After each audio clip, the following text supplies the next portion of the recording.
So you're talking about a guy with high-level Power 4 experience, including in the Big 12 previously at Baylor. And so this is a very, very strong get, I think, for Kansas. And probably he becomes into that discussion of high-level guys.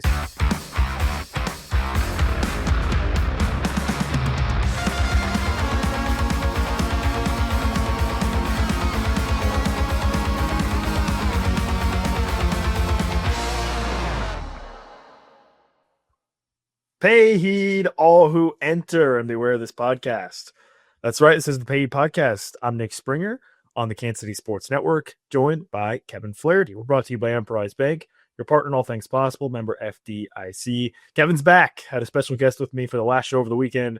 Shreyas Laddha joined to break down all things Kansas basketball after their loss in Morgantown on Saturday afternoon. So if you want some more discussion regarding KU basketball, highly encourage you to go check out that show that we did over the weekend, recapping that game and talking a little bit bigger picture stuff with KU basketball.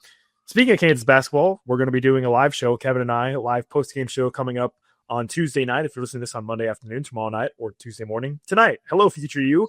Tonight, we'll be live. 10:30 p.m. probably is around the time we'll go live, with the game being an 8 o'clock tip-off. So you can expect us to be live on our YouTube channel probably within 10 to 15 minutes of the conclusion of the game. And the best way to be notified when we go live is to subscribe. So please subscribe if you have not already on our YouTube channel at Kansas Jayhawks KCSN. All you have to do is click the button, say subscribe, and then you'll be notified. And then you can come join us tomorrow night and for future live post-game shows we'll be doing for Kansas basketball, and maybe some other live shows in the future as well as we get into the offseason, hanging out with you great KU fans. So really appreciate you.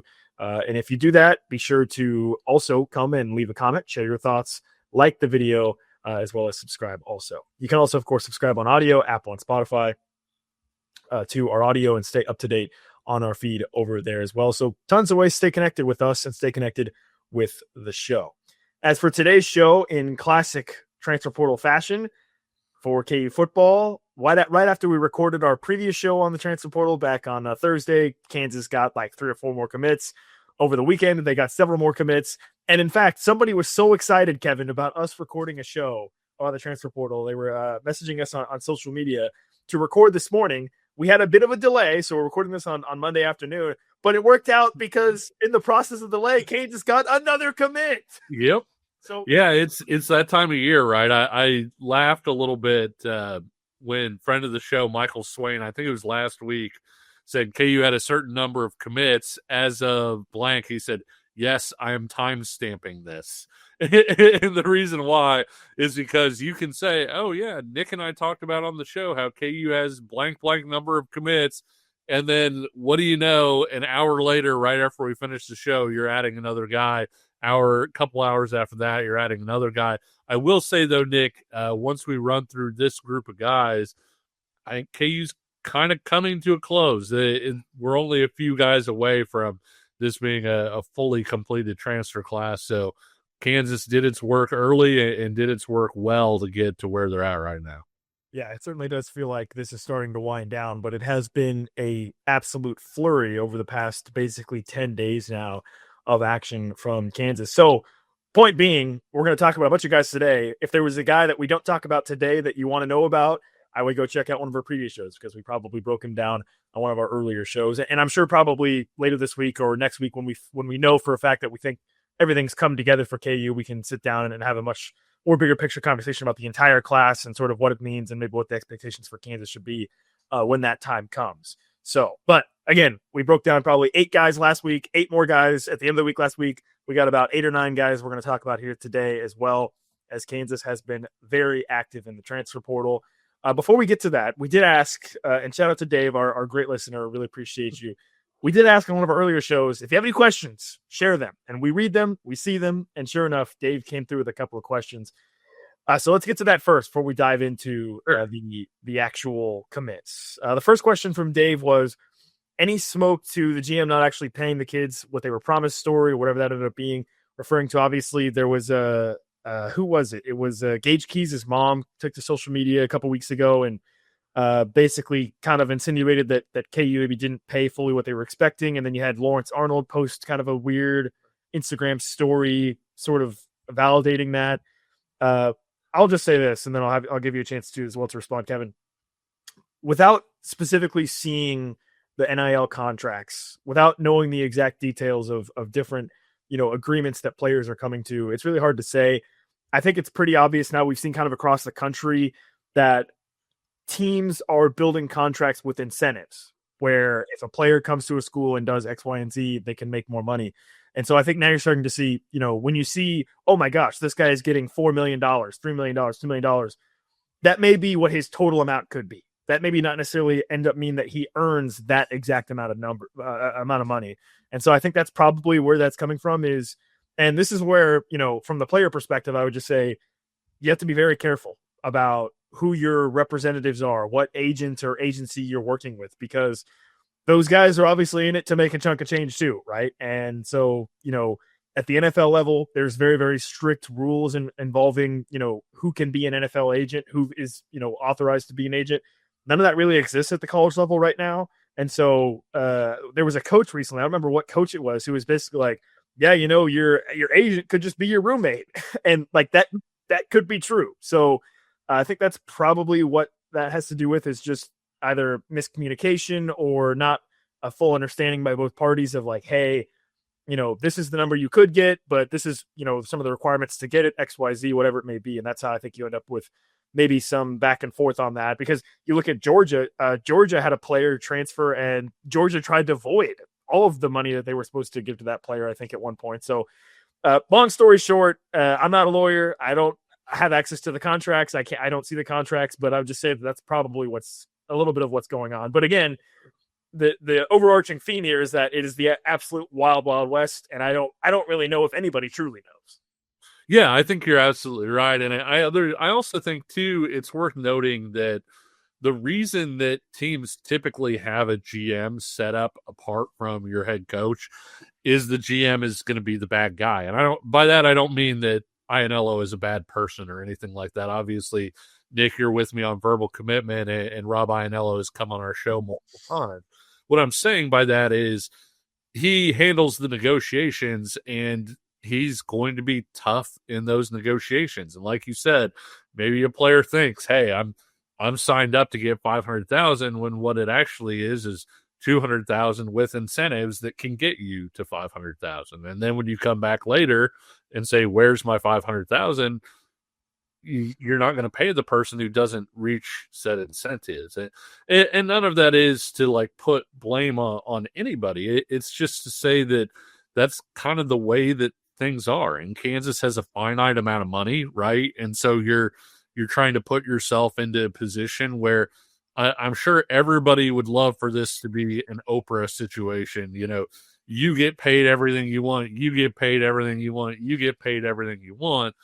But the fact that Ianello can sort of sit apart and do those negotiations, and then if somebody comes to Lance Leipold and says, hey, you guys owe me $300,000, Leipold could say, I didn't negotiate any of this. That's between you and somebody else, your agent, Rob, whatever.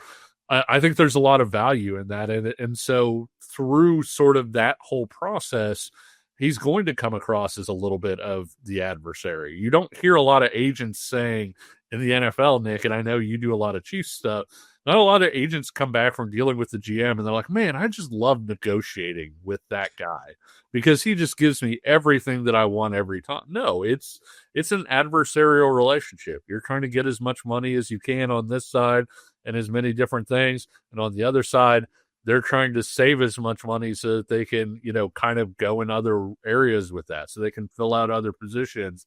And so you're naturally going to have some sort of tete-a-tete there. And so I wouldn't read too much into it at this point, but it just sort of is what it is, I would say. I mean, let's face it. College football and college athletics in general have gone full mask off in the sense of it's a business. It's a business now. So when it's a business things happen, which means negotiations, which means contracts, all that stuff, right? That's what it is now because you have stepped into this. I mean, it's one of those things where you can't have your cake and eat it too, right? If you want to go fully into pay everybody, whatever, NIL, all that stuff, now there's the business side. There's the other side of it that you're going to have to deal with as well. So, yeah. Second question from Dave, by the way, he has two questions because he's so nice. Yeah. Second question from Dave, chicken pad thai or chicken lo mein? I'm a pad thai guy, but I will say I don't like peanuts in my pad thai. It's not like a flavor thing. It's just I like noodles, and I don't love for my noodles to have like a lot of crunch to them. Like that may just be me. It's not a flavor thing. It's a similar thing. Like, do you like peanuts in your brownies at all, Nick? I don't really like peanuts at all, to be honest. Well, I'm just saying, like, you have like a grade school party or something, and somebody puts peanuts in the brownies. Like, you think you're just biting into a wonderful, luxurious, chocolate brownie, and there's peanuts in it, and it like kind of throws off like the whole textural thing. That's me for that. So I personally would go pad thai, but I would go pad thai without peanuts. How about you? Yeah, I would probably go with lo mein, honestly, because There you of go. what you mentioned. It is a texture thing for me. I'm a weird texture guy. Certain foods, textures that mix, that's not for me. I used to be a very picky eater when I was a kid. I'm not as picky now, but I am still a little bit picky. But when I was a kid, man, it was basically chicken nuggets or nothing. So I've come a long way, and hopefully my mom's not listening because she might get mad at me. But yeah, I've come a long way. But I would probably go with the lo mein in this case. So. All right, let's get to, I think, what everybody really wants us to talk about here, Kevin. Enough about the food, enough about all that. Let's get down to business. Kansas football, very active, continuing in the transfer portal. 24/7 Sports, by the way, has KU now up to 27 total incoming transfers in this transfer portal cycle. Or 26, excuse me, 26. Sorry, misspoke there. 26 incoming transfers I don't think as of right now. they've added the most recent guy to that list, though. So I think. Oh, okay. Then 27. it would be 27. I'm actually looking through this list. I don't see him. Yes, I'm correct. 27. 27, I think, is the current total as we record this on Monday afternoon or about 2:00, 2:30 as we're recording.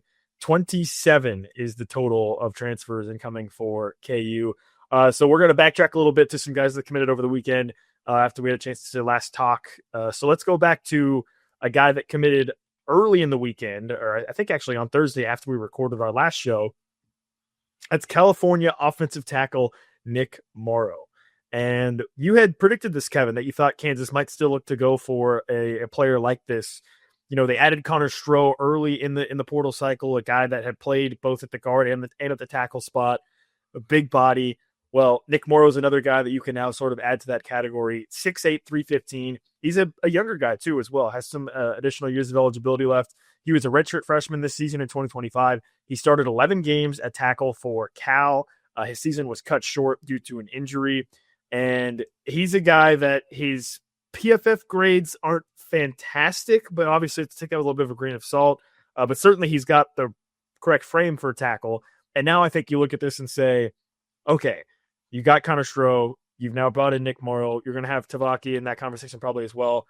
One of those three guys probably ends up being your tackle day one, 2026. Jack Tanner, too. Or Jack Tanner. Yeah, I think he's going to be in that conversation as well. But yeah, I think you have your tackles on your roster now. And Nick Morrow, I think one of the interesting things about him, Nick, is that I wouldn't put too much weight, like you said, on the Pro Football Focus grades for a really young left tackle, which is what he was. But that's the part that makes this interesting, right? Is the fact that he has that experience playing left tackle. And so all of a sudden, what do you do? Do you keep Calvin at left tackle and go ahead and say, hey, we've got a guy who can play left tackle, but we feel really good about him playing right tackle now in Morrow? Or do you say those guys are going to battle it out? Whoever's the best left tackle, the other guy will compete for the right tackle spot. And so I'm interested to see that if Kansas does go ahead and stick with, Calvin at left tackle. I did think Calvin came quite a ways last year and was a guy that I think we talked about even on the show, Nick, for the first half of the season, maybe even first, 2/3 of the season, really struggled and was among the Big 12's, kind of worst graded offensive tackles. Again, he is young. I think there's still potential there. Kansas has always thought that Calvin has a lot of potential. I thought he was better by the end of the year, and so I think this sets up for some really, really fascinating battles along that offensive line. Yeah, and KU in fall camp and in the preseason last year was very forceful in their advocacy for trusting in Calvin Clements. And I don't know if this is an indication that maybe now they're saying, okay, you know what, this is going to be a little bit more of a battle potentially, but it is something to keep in mind. I think you did a great job outlining that, Kevin. The next, keeping on the offensive line, by the way, another addition for Kansas came from by way of Oklahoma State. Oklahoma State center Kasen Carpenter. He's a 6'3", 305-pound. He's a redshirt sophomore this past season at Oklahoma State, where he did play sparingly. He appeared in 7 games for Oklahoma State as a backup center. He started his career at Tulsa, where he redshirted in 2023. 2024 at Tulsa, he started 11 games before transferring up to Oklahoma State. Interestingly enough, PFF graded him as a better pass blocker than run blocker. Again, kind of take that with a little bit of a grain of salt as you will. And then something else that I thought was noteworthy is he was the backup to Austin Kowecki, who was OSU's starter. He also transferred to Wisconsin. So you're talking about a guy that maybe he might have been in line to be the starter for Oklahoma State, but instead goes into the portal. Now he ends up at Kansas. And again, somebody that you added to that mix where you lost Tyler Mercer, obviously. And so the question became, okay, does that mean Amir Herring might be your starting center? He'd been getting some work at center. Now you bring in an additional guy that can maybe get some work there as well. And then, okay, does Amir Herring stick at guard? Whatever it may be. But Kasen Carpenter adds an additional body to that offensive line. Amir Herring was brought in as a center and wound up being a starting guard. And something similar could happen with Kasen Carpenter down the line. If he wins the starting center job, great. If he doesn't, maybe he bumps out and becomes, a fairly important guard over the next few years. But I do like what Kansas has continued to do in terms of getting offensive linemen with multiple years of eligibility, but also going out and getting guys, and you mentioned it, Nick, who can play multiple spots. And, Connor Stroh could be a guard or he could be a tackle. Nick Morrow could play either tackle probably. Kasen Carpenter could be a center or could be a guard. And when you look at the way that those guys fit in with Amir Herring, who could be a center or a guard, or Tabake Tuikolovatu, who could be a guard or a tackle, Kansas has always tried to get their quote-unquote best 5 on the field. And I think when you get guys who can play multiple positions like this, you put yourself into a strong position to play your best 5, where you can say, this guy is one of our best 5 linemen.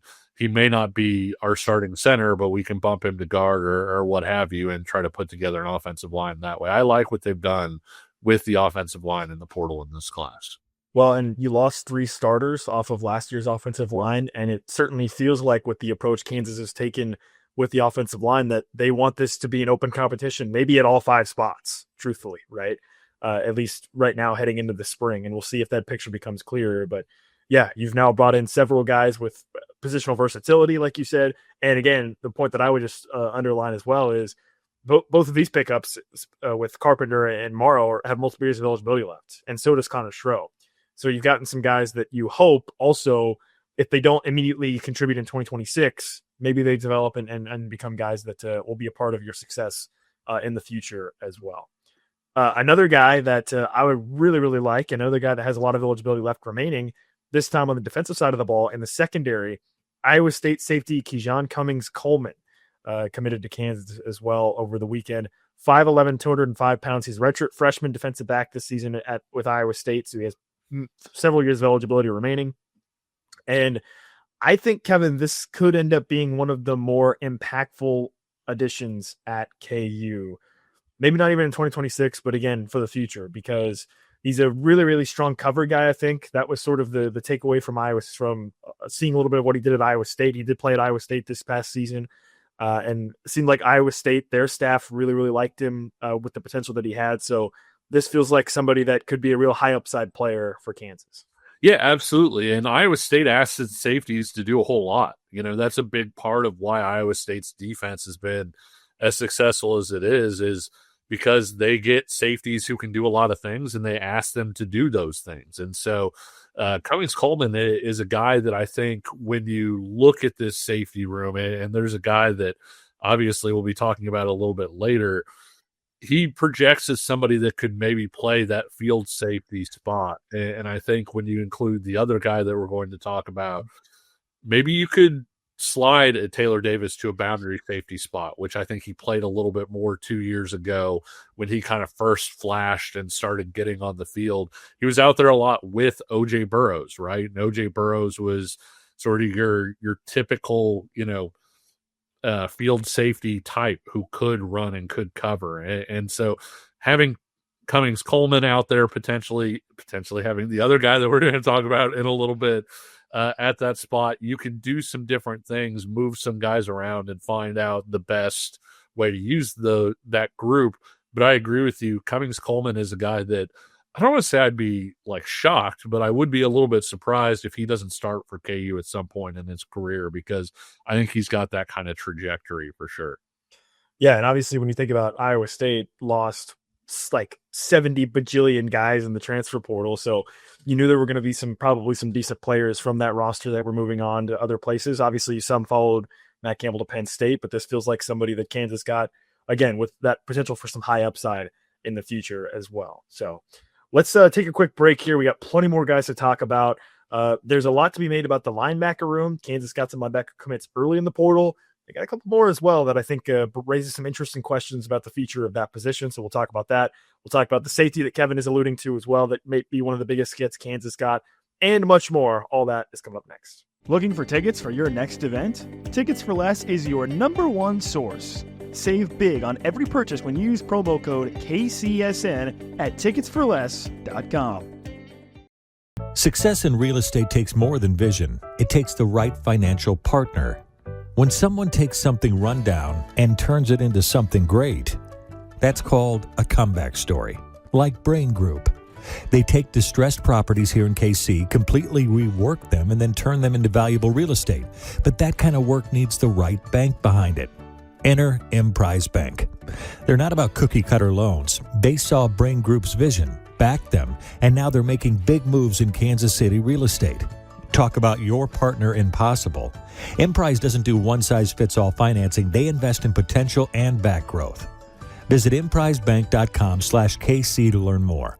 Emprise Bank, member FDIC, equal housing lender. This is the Payee Podcast on the Kansas City Sports Network. I'm Nick Springer here with Kevin Flaherty. We're brought to you by Emprise Bank, your partner in all things possible, member FDIC. If you have not already, please subscribe on Apple and Spotify, on audio, and on our YouTube channel at Kansas Jayhawks KCSN.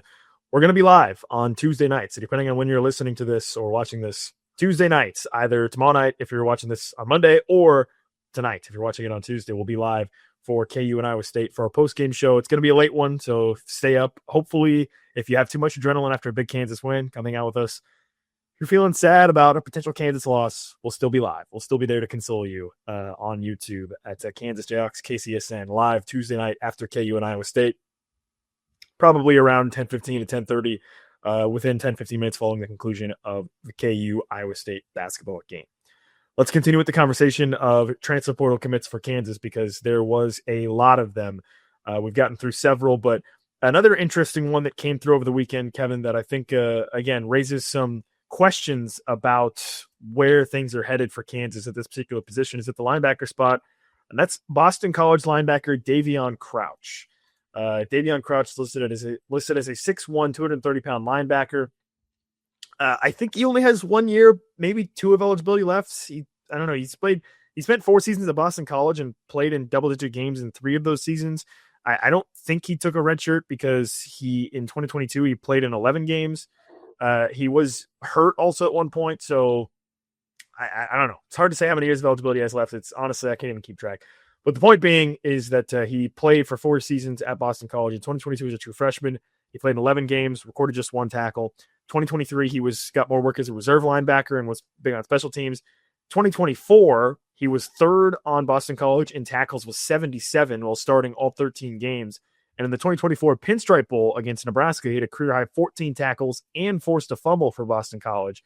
This season in 2025, he was named a team captain for this senior season, but this season for him was unfortunately mired by an injury that he dealt with, and he only ended up playing in 4 games. So I guess that's where the red shirt, I guess, had come in for this particular season when he got hurt. He did have a pick 6 for Boston College against Fordham on August 30th. But again, this season kind of derailed by injury. Now he goes into the portal and comes to Kansas as somebody with some extensive playing experience. Obviously would have been basically a 2-year starter for Boston College when you go look back to 2024. But the real question this raises, Kevin, and this is something that we talked about. I'd love to hear your opinion on Crouch as well. But just to sort of loop that into this bigger conversation is, The Trey Lathan question continues to loom large over Kansas, I think, in terms of whether or not he'll come back. We talked about it late last week, how he hasn't officially entered the transfer portal yet. Still don't think he has officially. Now, he has until the 16th to do so. But the longer it draws out, the more kind of, I don't know, weird feeling I get about it. And so from the Kansas perspective, this get, and there's another linebacker Kansas also got that we'll talk about here in a little bit, this get feels like almost an insurance to say, okay, if Lathan's not coming back, we need to go out and get somebody that can start for us. And Crouch, to me, at least, certainly seems like somebody that you could maybe say, yeah, this guy's going to be a starter game 1 of 2026.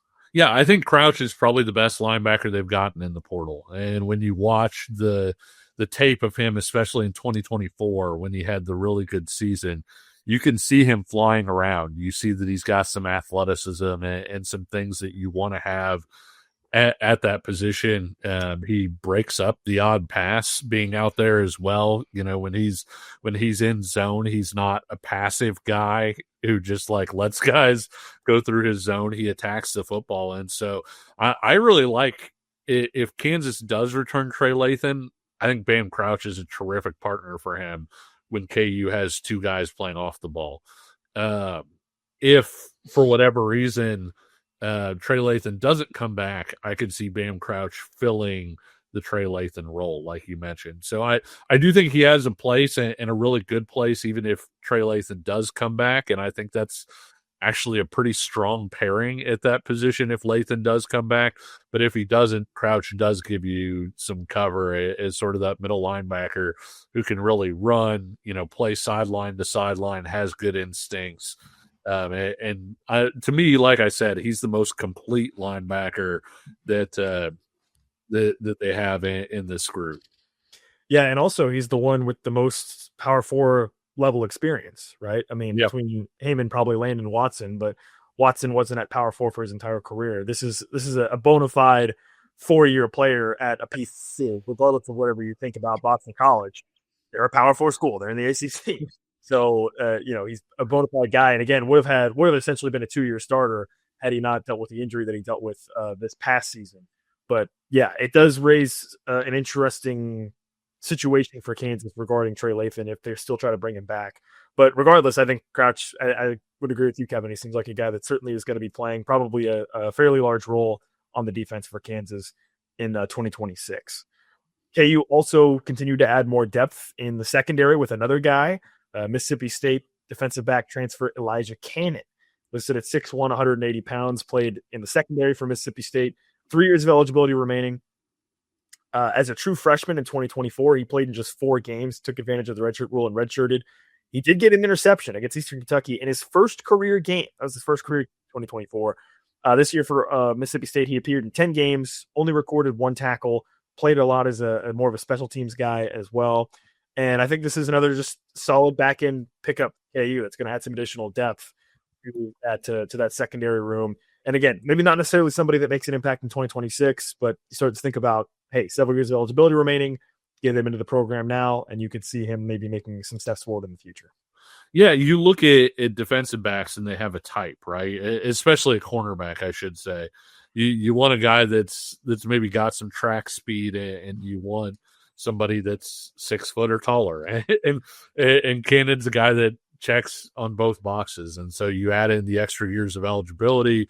Kansas's defensive back group, that cornerback group, I think is filled out really nicely because you felt good about, hey, when Jalen Todd announced he was coming back, you have him, Austin Alexander, Saeed Gibbs, Jaleel Hurley. Well, now you've added, an experienced guy in the Bowling Green transfer. You add Elijah Cannon into that group, and you're a lot more equipped to deal with injuries, to maybe have some competition at those spots as well. And so they saw a need to get better at that cornerback group, and I think this is another step in that direction. Yeah, Rowan Pearson's the other guy that you mentioned that they got in from Ball State. And so you've added an experienced player there, and then you've added again a guy with several years of eligibility remaining that can contribute maybe on special teams. You throw in the Georgia Tech safety they added as well, Christian Pritchett, and you've got some back-end pieces with Power 4 level experience that are still young that you could potentially develop into and could have guys have those roles on special teams as well. Moving to another position that we knew Kansas was going to be targeting in the transfer portal, but they hadn't landed anybody yet, but we knew it was coming. And sure enough, they got a couple different guys. We'll talk about them now. That's at the tight end spot, right? No more Deshaun Hanika. You also lose Bowden Groen, unfortunately. You basically have Carson Brune at the time. You basically have Carson Brune left as sort of your only real tight end. And he'd obviously dealt with injuries in the back half of the season. So they went out and got not one, but two tight ends. The first one is Old Dominion transfer Jailen Butler, listed at 6'4", 245 pounds. He started his career at the JUCO level, but then he's been at Old Dominion for the past 3 seasons. He missed the entirety of 2024 with a season-ending injury. This season, the numbers aren't flashy, just 9 catches, 59 yards, and a touchdown for him at Old Dominion this year. But you watch him, and you can see he's definitely checks some boxes athletically, and also could be a big boost in depth to that tight end room. Yeah, I think when you look at those two tight ends, Kansas went into the portal to get better receiving tight ends, right? And that's not to say that Carson Brune can't help in that area. Obviously, he was better known for his blocking in his first year at Kansas on the field. Leighton Curry is a guy that they've been able to motion around, use as an H-back, and can do some different things. And you got some freshmen coming in where it's hard to count on them doing a ton right away. And so you look at that group and you say, man, you'd really like to have a Bowden Gruen or Deshaun Hanika, somebody that can really impact you in the passing game. And I think the strength for Jailen Butler is when you watch him on tape, he projects as maybe the most athletic tight end that KU has. And so, like you said, I think people will look at it and say, gosh, 9 catches, that wasn't that big of a season. But when you watch Jailen Butler play, it's very easy to see somebody who could have an impact as a receiver in an offense that uses the tight ends as much as Kansas does, because he can run it and can run away from the odd linebacker. And that's a good trait to have in Andy Kotelnicki / Zabrowski's offense.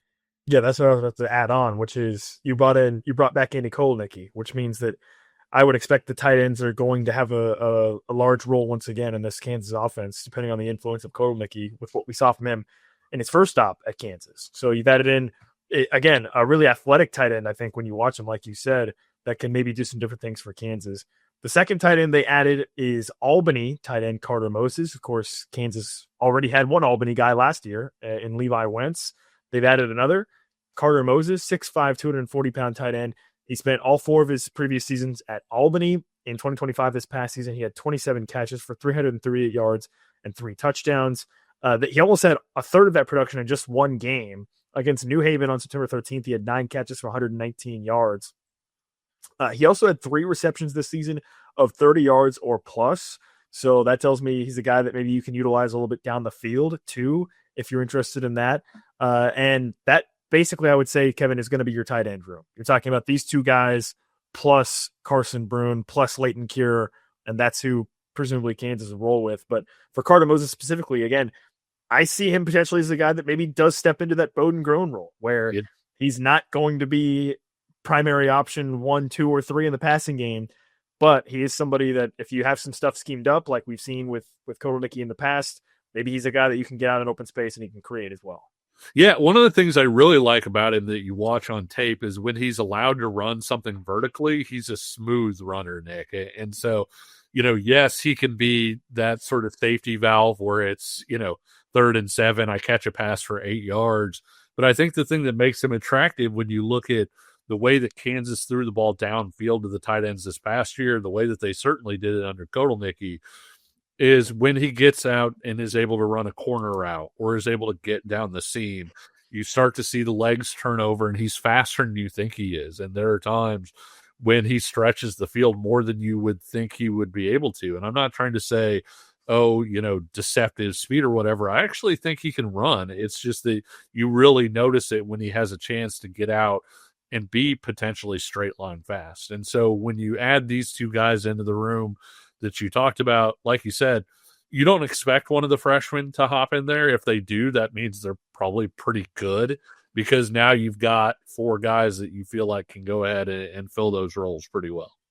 The freshmen that you're referencing are Kevin Sullivan and Jack Oots, Yeah. who Kansas brought in this most recent recruiting class. And so you've got a pretty healthy tight end room now, right? With basically four guys that are going to be this season, but a couple young guys as well that could jump up in there. And again, I'm really excited about Carson Bruin. Obviously, I think he showed quite a bit this past season. Again, certainly seems like a more of a blocking first tight end, but I was honestly impressed with what he did do in the sample size that we saw him in reception and running routes and whatnot. So those three guys plus Leighton Cure feels like a pretty decent tight end room, all things considered. Yeah, I think they built it up pretty well. And, it wouldn't shock me if one of those freshmen did hop in there, just because Jack Oots as a coach's kid is incredibly coachable, is a terrific blocker, was a better receiver than I thought when I saw him in person. And Sullivan just has terrific potential. He's a really good basketball player in addition to being a football player. So you think about that whole being up and being able to run and go high point somebody and different things in the passing game. Exactly. It wouldn't shock me if one of those two hopped into the rotation. The good news is with these guys, they don't have to, right? If they're in the rotation, it's because they're good enough to be there, not because you're looking at them and you're saying we have to have them out there because we don't have anything else. Right. And there have been KU teams in the past where it's been a bit of a situation where it's, hey, this freshman is playing not because we want him to, but because he has to. Yeah. As you said, this is not a situation where that would be the case, I think, in the tight end room for Kansas, with the four guys they have with some experience in front of them. One more guy, we'll take another break, and then we'll round things out. But one more guy before we get to break. This is the guy, actually, that we were saved by recording a little bit later in the day today on Monday. We were planning on recording early in the morning. Schedule didn't quite line up. We're here in the afternoon. But the point being is that a guy committed when we originally would have not been able to talk about him because we would have already recorded. And that is Arkansas defensive tackle Kevin Oatis Jr. He was a former 4-star recruit out of high school, went to Arkansas, was a true freshman this season, and played in 4 games, took advantage of the redshirt rules. So played in 4 games this season at Arkansas, into the portal, and now has committed to Kansas with 4 years of eligibility left as a redshirt freshman. This feels like a very, very high upside get for Kansas and somebody that you could be excited about, not just this season, but potentially in the future. Yeah, guys develop under Jim Panagos, right? I mean, when you look at where those guys are at, and he's always done a nice job of sort of stair-stepping those guys where, maybe you've got a couple starters and then you've got DJ Withers and Tommy Dunn as young guys down here, and then they work their way up until they're the guys, and you've got Marcus Calvin and young guys, sort of working their way up underneath them. This kid is really twitchy, Nick. And so when you look at his potential, I think the quickness really stands out. He's also he's also done a nice job at adding size. He was listed at 289 at Arkansas last year on their roster. He's over, I think, 300 pounds now. So when you look at how he could fit in, it would not surprise me at all if he came in with the right attitude, worked, etc., and that was able to give him an opportunity to maybe do like what we saw Marcus Calvin do a year ago, which is, get some rotational snaps, have a chance to make plays. And then as he continues to develop, he could be a long-term guy in this defensive tackle room that they're really happy about. Yeah, I think when you tack on Oatis, once again, just like last year, this defensive tackle room feels like one of the deepest and maybe strongest rooms on the entire team, right? Mm-hmm. When you talk about what they did at the top end, I would expect, I would love to hear your thoughts on this, Kevin. I'm kind of operating under the impression that, your 1A, 1B guys would be Blake Harrell and then Trayvon McAlpine. Yep. And then behind them, you'd have Marcus Calvin and even Smalls. And then you would probably get into potentially Kevin Oatis Jr. and also the D2 transfer, Jibreel Al-Amin. You also have Cheese Hammond. I guess that's kind of how I'm sort of handicapping the depth chart, I guess, so to speak, on January 12th, right? So still plenty of time to change it, but that's kind of where I'm at right now. But when you think about that and you bring in a guy like Oatis, who is, again, a former 4-star guy, that gives you incredible high upside on the back end of that discussion, to where if he elevates, all of a sudden now you're talking about even having an even more deep and better room. Yeah, and remember, KU has sets defensively where they play 3 defensive tackles at a time. So it's not just straight up, you've got 6 guys for 2 spots. you've got 6 guys for 3 spots in some situations. And so that allows them to spread those refs around. And last year, it felt like clockwork when you looked at the different games, and it was like, okay, Blake Harrell, 36 snaps, DJ Withers, 35, Tommy Dunn, 34. They tiered it really well, so guys weren't playing too many snaps. They weren't in a position to get fatigued. And I agree with you. I think you look at both the top-end guys and you look at the depth of that room. If you're asking me right now, again, on January 12th, to say which position group is the best on this Kansas football team, I think I would probably pick the defensive tackle group. Yeah. And listen, I love a defensive tackle group that you can rotate guys with, because if you keep those bodies fresh over the course of 4-quarter games, that puts a lot of pressure on the opposing offensive line. So I am all for adding more big bodies inside to try to manhandle your opponent in the trenches. So again, a really strong upside get, I think, with Kevin Oatis Jr. that you can tack on to the end of that room, who could potentially be vaulting up into a bigger conversation if he takes the proper steps forward. But even still, really like what Kansas has built there. There's a couple more guys on this list that we haven't gotten to that I am very excited about. We'll talk about those guys. And also, last but not least, special teams. I don't want to sell anybody short. Special teams is very important. We're going to talk about a couple guys that Kansas got there as well. All that is coming up next. Hey, what's happening, people? It is Benny Heiss, KCSN betting analyst. And while the Chiefs may not be in the playoffs, that doesn't mean there is not plenty of action to go around for the rest of you that are still crazy fans of the National Football League. And with DraftKings Sportsbook, an official sports betting partner of the NFL, it makes every playoff moment feel bigger. So whether you're looking at individual matchups in the wild card, or for a possible Super Bowl matchup, or for futures come postseason time, DraftKings has your back. And they also have your back with early exit protection. If the player in your eligible NFL prop goes down at any point in the first half, guess what? You can still get paid in cash. What an opportunity. What a way to be able to enjoy the playoffs and not worry about anybody that you include in those props going down, especially early on, and ruining the rest of all of your legs. So here's what you do. You download the DraftKings Sportsbook app, use the code KCSN, that is code KCSN, to turn $5 into $300 in bonus bets if your bet wins. In partnership with DraftKings, the crown is yours. Remember, if you have a gambling problem, call 1-800-GAMBLER. New York, call 8778-HOPE-NY or text HOPE-NY. Connecticut, call 888-789-7777 or visit ccpg.org. On behalf of Boot Hill Casino in Kansas, wager tax pass-through may apply in Illinois. You must be 21 plus in most states, void in Ontario. Restrictions apply. Bet must win to receive bonus bets which expire in 7 days. Minimum odds required. For additional terms and responsible gaming resources, see dkng.co/audio. Limited time offer. This is the paid podcast on the Kansas City Sports Network. I'm Nick Springer here with Kevin Flaherty. We're brought to you by Emprise Bank. If you haven't already, what are you waiting for? Please subscribe on Apple and Spotify and on the YouTube channel of Kansas Jayhawks KCSN so that you can join us for our live YouTube shows, including Tuesday nights after Kansas basketball and Iowa State play at Allen Fieldhouse. We'll be live probably around 10:15, 10:20 p.m. It's a Super Tuesday late game for Kansas, 8 o'clock tip. We're going to be live shortly after the conclusion of that game. And you can come hang out with us. Join us there. Best way to do that is to subscribe on YouTube at Kansas Jayhawks KCSN. Couple more guys here out of the transfer portal that I am very excited about. One guy that I think you're very excited about too, Kevin, is an addition that Kansas made over the weekend, later in the weekend, to the back end of that secondary group. We talked about Cummings-Coleman earlier in the show, but this is a guy that you bring in that I almost certainly would say is going to be a day one starter. And that's Louisville safety Corey Gordon. He's listed as 6'2", 200-pound safety, a lot of experience and a lot of Power 4 experience.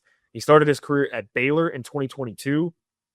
In 2023 and 2024 at Baylor, he was mostly a rotation safety, pretty strong against the run. He had more tackles in 2023, but in 2024, he developed in pass coverage and ended 2024 with 3 interceptions while at Baylor. Then he transferred to Louisville this past season, where again he flashed as a tackler. 53 total tackles this year at Louisville before entering the portal once again and now coming to Kansas. So you're talking about a guy with high-level Power 4 experience, including in the Big 12 previously at Baylor. And so this is a very, very strong get, I think, for Kansas. And probably he becomes into that discussion of high-level guys. You know, I think when you look at totality, and we'll talk about probably more of this later in the week or next week once this portal season wraps up, there's a handful of guys that you can look at and say, all right, this is a guy that you get with the intention of him being a bona fide day one starter in 2026. I think Corey Gordon certainly fits that bill. Yeah, on verbal commitment, we talk about chess piece guys and basically guys that you can move around, can do different things, and they improve your team even while they're doing different things. And Corey Gordon gives them the benefit, I think, Nick, where he can play any one of the three quote-unquote safety spots. He can be a field safety. I think he can do it really well. He can play boundary safety and do it well. And the other thing that he has done really well is play sort of that nickel safety role, that hawk role. Now, when I look at KU's safety room and I look at the needs that they have, I think the way that I would put it is probably Corey Gordon is the front runner to start at field safety if I were looking at how I were going to build that room out. I think when you look at his coverage ability, the fact that when he comes downhill, he does it, taking angles well, I think he upgrades Kansas at that field safety spot. Like I said earlier, I think that allows you to bring Taylor Davis over to boundary safety, where I think he would have more success than him playing the field safety role that he played as much a year ago. And then you look at having like a Mason Ellis at that hawk spot, and some of the other guys that are going to supply depth in there. Cummings-Coleman we talked about could be field safety depth. The guy they got from Georgia, is it Harris?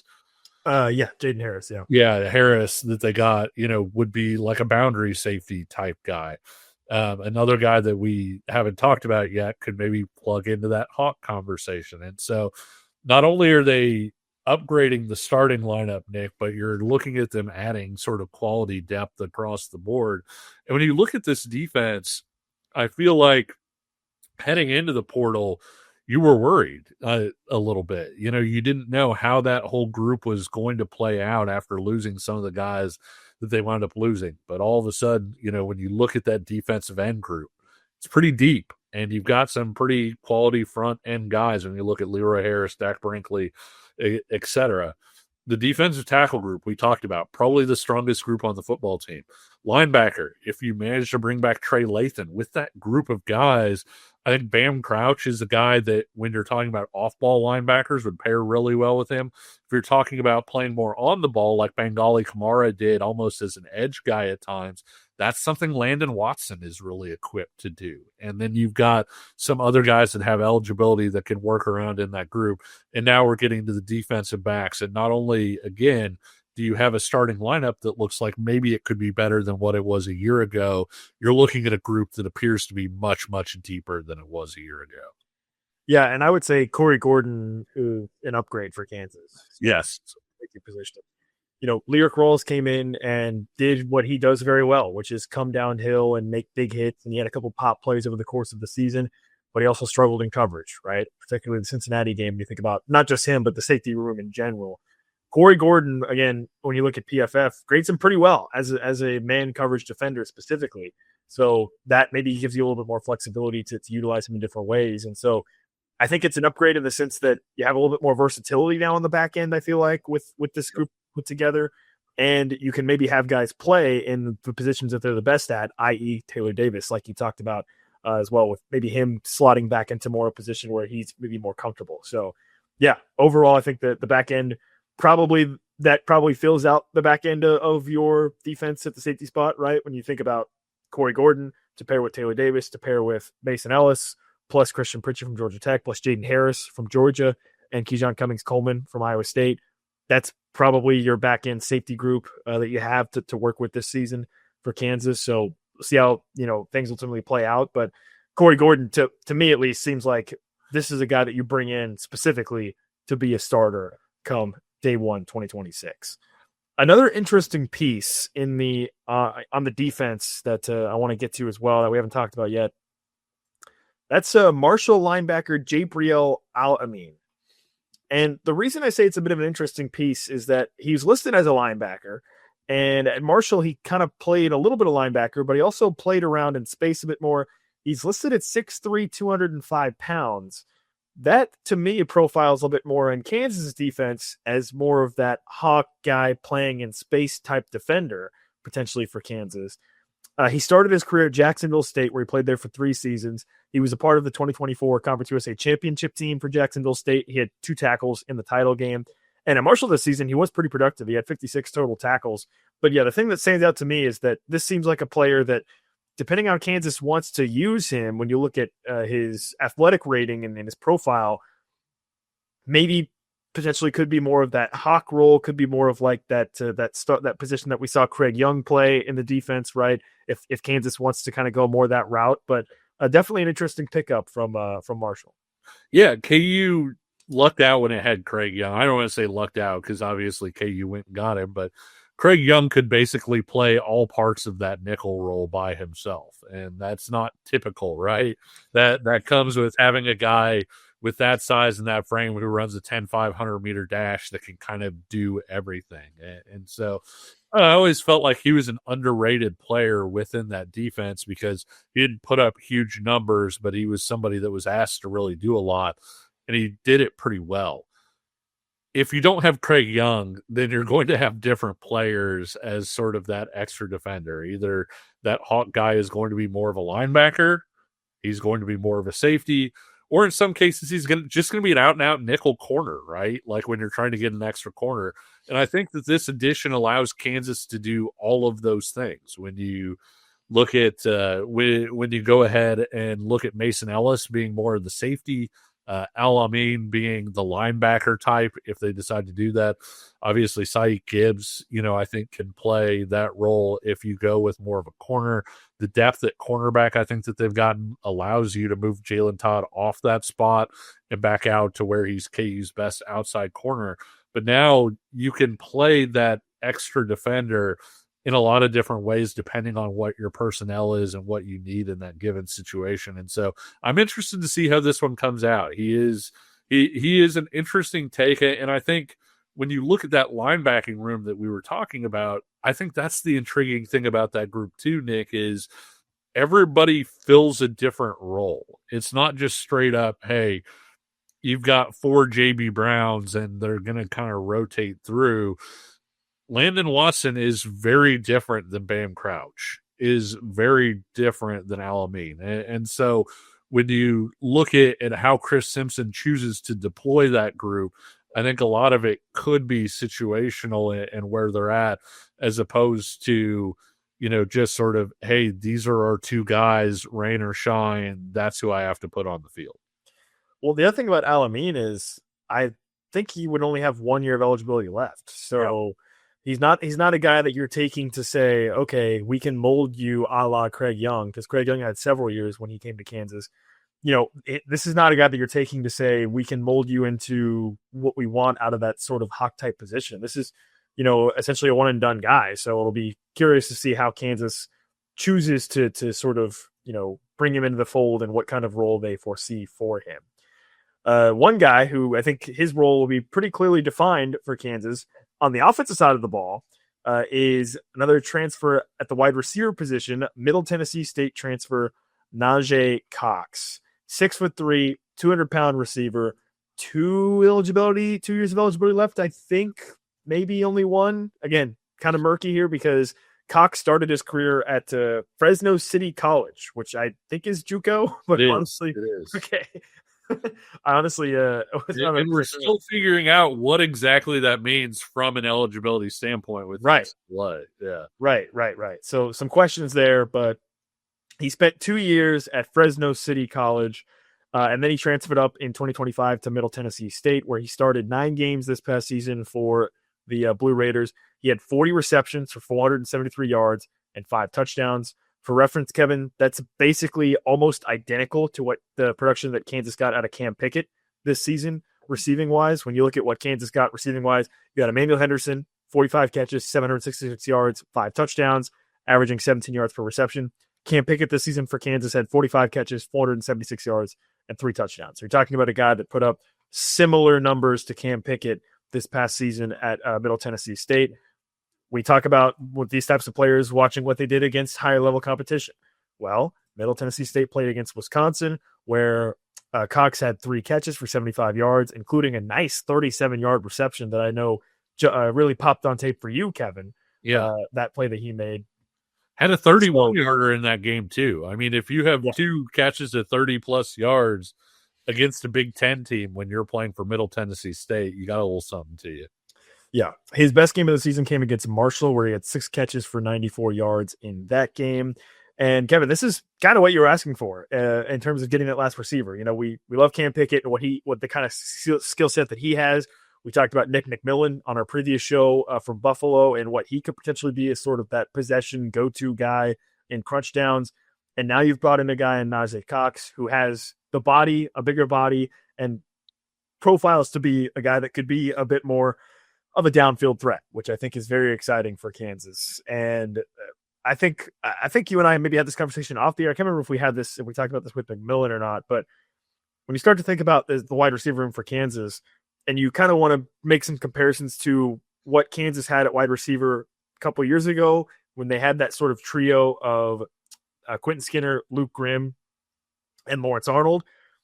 Well, now you have 3 guys, and Cam Pickett can maybe be sort of that Luke Grimm type. Nick McMillan could be that sort of Lawrence Arnold possession catch type guy. And Cox could potentially be the guy that is a bigger body that can also help take the top off the defense, a la what Quentin Skinner did. And so that's maybe, I think, just a comparison that I had in my mind of these 3 guys. But specifically with Cox, what did you see and what do you like out of him? Yeah, he's one of those guys that you hear about certain wide receivers that turn 50-50 balls into 70-30 balls. And I think that's one of the things that really jumps out on him is if he gets down the field and it's one-on-one coverage, he has the ability to either out-leverage a defensive back to make a play, or he could just go up over the top of him. And I think that's something that Kansas didn't have a ton of a year ago in terms of guys winning contested catches. It's something that Cox does really well. McMillan's really good in contested catch situations as well, although he more is going to beat you with his route running and things like that. We talked about when they got McMillan, Nick. We said, okay, you've got sort of your quote-unquote wide receiver 1 there. You've got your slot guy. What you really needed was a taller guy that was going to be able to get downfield and stretch the field. And I think they really got that in Cox. And when you watch him, he can run. I'm not saying he can't, but I think even more than him having speed, it's just the fact that if you get him in one-on-one coverage and throw that thing up, he's got a better chance of the other guy coming down with it. And that's something that KU hasn't had a ton of. Yeah, and I think that also fills out your wide receiver room now, right? Yeah.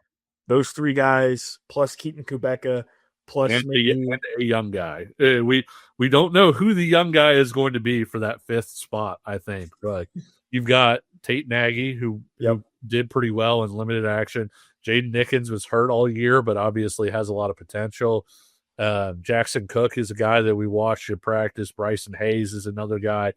And then, Nick, when you look at that freshman class, this is a position where maybe you could see one of those guys jump into sort of that 5th wide receiver spot if they're good enough. Tyron Parker has a lot of ability.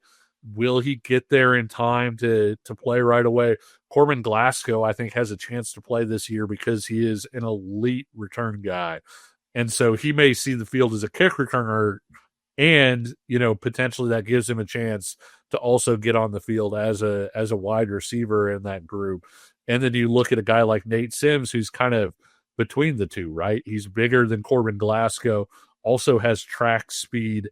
And so there are some things there, but it wouldn't surprise me if you're looking at that whole class and saying, where is a true freshman going to pop up on the depth chart? This is a spot where potentially it could happen, I think. Well, speaking of kick return and special teams, Kansas did need to add players there, and they did. This is my favorite part of the whole show, Kevin. Breaking down special teams. Kansas went the transfer portal. They obviously had Laith Marjan as the kicker this past season for KU, but he is out of eligibility, so you knew you needed a new kicker. Kansas went out and got Michigan State kicker Martin Connington. He was a redshirt freshman this past season at Michigan State. Out of high school in 2024, 24/7 Sports ranked him as the number 7 kicker in the country nationally. He went to Michigan State, redshirted his first year, then was their place kicker, their primary kicker this past season for the Spartans.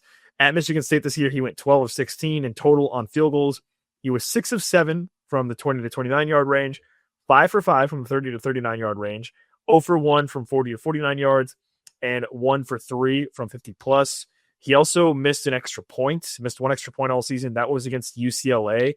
Michigan State was down 38-7. They were just getting curb stomped. They scored a late touchdown. Then Connington missed the extra point. Did he miss it or was it blocked? He missed it. He missed it. Right. I watched. I went back and did some film study. He missed it wide to the left. And speaking of film study, I also went back against Minnesota on November 1st. He missed 2 field goals in a game that Michigan State ultimately lost by 3 points against Minnesota, including a 23-yarder. That was his one miss from 20 to 29 yards that he missed against Minnesota. So kind of a mixed bag, but he's a multi-year kicker, so a position that you lock down. Kansas has had this strategy, Kevin, over the past couple of years of just seemingly trying to get guys that are one and done and then going and getting another one. Yeah. Now this year, they've taken a different route. They've went and gotten a guy who has several years of eligibility left that could be your kicker for the next couple seasons. Laith Marjan obviously started the year for Kansas so strong, right? But then I think for a lot of people, you probably think about the Arizona game with the key missed kick late that ultimately Kansas ended up losing that game. And so we'll see what Connington can offer from the special teams perspective for KU this season. You think about Kansas went and got Seth Keller a couple years ago, and he wasn't as effective from long range. Marjan obviously was very effective from long range. Connington, again, I'm not a special teams expert. I just play one sometimes on a podcast. Connington seems like a solid pickup. I'm not going to say that he's going to be the next Harrison Butker or whatever, but I guess Harrison Butker's bad too. I'm not going to say he's going to be the next Cam Little for Jacksonville or whatever. But Cam Little also just missed a field goal. I'm not saying he's going to be the next fill in the blank good kicker that hopefully hasn't missed a kick recently. But I think he's solid. Was basically my short analysis. I could be wrong on this, but I believe he went to one of the big high school kicking camps when he was in high school and came out with the best kickoff scores as well. So that would also be something that would be worth tracking here, is whether he can have an impact as a kickoff guy in terms of hang time and distance and all of those things. Funny you mentioned that. His average yardage on kickoffs last year was 62 yards. So, which would be a touchback basically, I think most times. So, yeah. And then also to wrap it up here, Kansas also went out and got I don't know if you would classify this as a transfer portal pickup. I guess maybe you do, but they went out and signed Australian punter Matthew Gill, and that is the extent of the analysis of Matthew Gill because he's in Australia. So I have nothing else to offer other than they've added another Australian punter and Matthew Gill. But I believe I'm blanking on the name now. The Australian punter they had this year still has eligibility left, right? Finn Lappin? Yeah. I don't know that he does he? Oh, okay. Maybe. Yeah, I'm honestly not sure. That's bad podcasting, I guess. I don't know. I feel like I need to look at this now. Well, again, we've talked about the confusion with eligibility with JUCO guys, with the new era that we live in. Then you couple in the fact that the guy's Australian. Remember, Reeves, the previous Australian punter for Kansas, was 29 years old. Yeah, and then went to Colorado. So I have no idea about Gill. Went to Colorado because he didn't get to punt as much at KU, which is a good thing, I think. Finn Lappin was a redshirt senior this past year. Okay, well, there's the answer to your question. Look at that. Live lookups from Kevin. Great job. So, yeah, Matthew Gill, I guess maybe could be your new punter as well. So, Kansas has seemingly found their special teams unit, I guess, as well out of the transfer portal. So, man, we covered a lot of ground, Kevin. A lot of guys. Kansas up to 27 total commits. Again, I think probably at some point later this week or next week when we know that Kansas has completed this transfer portal cycle, we can sit down and have a bigger picture conversation about everybody in totality. If we missed any guys that we broke down, if we missed any guys that you wanted us to break down on this show, I'm positive we probably broke them down on one of our earlier shows. So be sure to go check out one of those previous shows as well for all of our breakdowns of what is nearly 30 transfer portal guys. In terms of what's next, Kevin, just just doing some rough math, Kansas doesn't have very many spots left to work with. Obviously, I think the linebacker spot becomes one where you keep an eye on because of the Trey Lathan situation and whether or not he comes back. You figure besides that, KU's got its defense for the most part. Offensively, you might look at potentially another running back maybe for Kansas, I think is one possibility. I guess you could maybe even look at receiver. Feels like they're good on the offensive line. Mentioned this on the previous show as well. It's very safe to assume now that Kansas is 100% not going to add another quarterback. Yeah. So you are rolling into 2026 with Isaiah Marshall, with Cole Ballard, and presumably a quarterback battle, plus Jalen Mason, the true freshman. Mentioned on the previous show as well. I would think that if KU was worried about depth of that position, you still have Mikey Pauling on the roster, so you could move him from – he had done some work at the tight end room last year because of the injuries there. He could go back into the quarterback room. So you're going to be rolling in to 2026 basically with Cole Ballard and Isaiah Marshall in a quarterback battle, it would seem, for that starting quarterback job. You wouldn't expect them to have anybody else there. Feel like you've got all the pieces in place on the offensive line. It'll just be a matter of who ends up winning what jobs and who starts where. And so, yeah, not very many spots left for Kansas to add from, but of course we'll keep an eye on it and break down any more names that do commit to KU. But man, overall, this has been a fun cycle. And again, like I said, we'll spend several shows, I'm sure, kind of breaking down our overall thoughts on it, but a ton of bodies for Kansas coming in what is potentially could be a watershed year for the Lance Leipold staff here at Kansas because of the fact that you've got your own players now. You're out of the Jalen Daniels era. The pressure is on in 2026, I think, to at minimum make a bowl game, and we'll see what Kansas can do this season. Yeah, I think that they went into the transfer portal with a lot of difficult questions to answer in terms of losing a lot of the guys from a year ago and trying to reestablish a new identity. And I think when you look at one, bringing back Andy Kotelnicki to help out with the offense, which isn't a portal addition, potentially keeping Trey Lathan, which again would not be a portal addition, but would be a key thing. And the guys that they were able to add, I think they put themselves in about as good a position as they could have coming out of the portal to try and put together a solid 2026.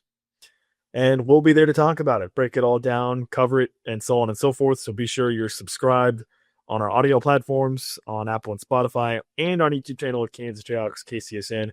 We had a ton of fun this past season with our live football shows. We're doing live basketball shows as well as we get more into conference play. So you want to be subscribed so you can tune in for those.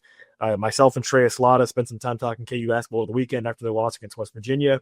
You can check that out. We're going to be live on Tuesday nights for our reaction show of KU and Iowa State. So we've got tons more content. And again, we'll have plenty more shows, I'm sure, talking about this KU football transfer portal class. And then, Kevin, don't look now, but spring football is going to start up, and we'll be out getting a chance to look at some of these guys in Jayhawk uniforms and during spring practices and hear from different coaches, Lance Leipold, as Kansas starts to prepare for 2026. So any other final thoughts, Kevin, before we wrap up this edition of the show? No, we're about through the portal thing. I realize there's still 4 days left for guys to enter the portal. We say this every episode. Again, the 16th is your deadline to enter the portal. You could technically, not pick a place by the 16th as long as you enter the portal before that point. But I really think that Kansas is winding down in this class. And so as we sit here with 4 days left, I don't think we'll have to do another full, episode breaking down all of the specific transfer gets that we haven't talked about just yet. I think we're coming up on the finish line.